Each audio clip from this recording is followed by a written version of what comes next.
Ikigo cy'igihugu cyo gutanga amaraso kivuga ko ingano y'amaraso atangwa mu Rwanda yiyongereyeho udupaki turenga ibihumbi 10 kuko mu mwaka 2015 habonetse udusaga ibihumbi 53 tuvuye ku bihumbi 42 muri 2014.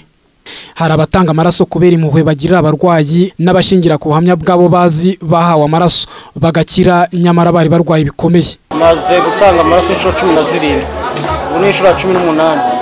Ntanga amaraso kubera ko maze ko ndi gufasha abantu barembye kandi nta nyungu mba mbitegerejemo indetse gufasha kuko n'ubundi hari igihe nga gutanga amaraso n'ubundi akaba yamenekera ubusa kandi hari abandi babarembye bayakeneye bayabuze. Hari umuvandimwe wanjye bigeze gukenera amaraso ari mu bitaro mbona barayazanye barayamuhereza kandi yari yagize ikibazo mbona gikomeye cyane ubona kavamo n'urupfu, ariko kubera ko hari abandi bari barabayeho bagatanga amaraso abo nuwo bahuje amaraso atari nge wayamuhaye.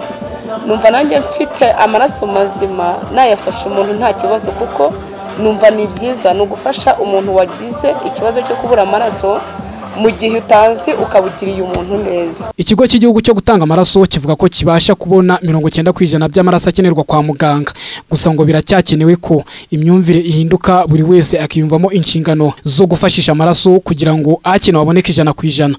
Icyambere nuko amaraso nta handi hantu yakurwa, nta ruganda rukora amaraso ku isi n'ibihugu byateye imbere ku rwego ruhambaye bikenera amaraso bikajya kuyashaka mu bantu.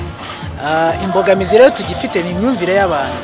Hari umuntu bawumva yuko gutanga amaraso ari ibikorwa bireba undi ari we wese, bizakorwa n'abandi, amaraso azatangwa n'abandi, niyumve yuko ari we bireba. Mu by'ukuri mu gihe umunyarwanda ari we wese wujuje ibisabwa kugira ngo atange amaraso azabona yuko ari inshingano y'akazi agatanga amaraso, bizadufasha kugera kuri icyo gipimo c'100%. Ni nacyo tuba dusaba kugira ngo duhozeho.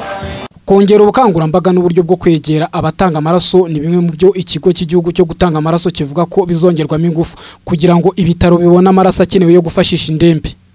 Mu gihe abenshi mu banyarwanda bakomeje kwitabira gufashisha amaraso, hari ibihugu usanga ubwitabire bukiri hasi, nko muri Repubulika Iharanira Demokarasi ya Kongo aboneka ku kigero cya 34%. Ibintu ngo bituma leta itanga miliyoni zisaga 12 z'amadolari buri mwaka hagurwa amaraso akenerwa mu bitaro.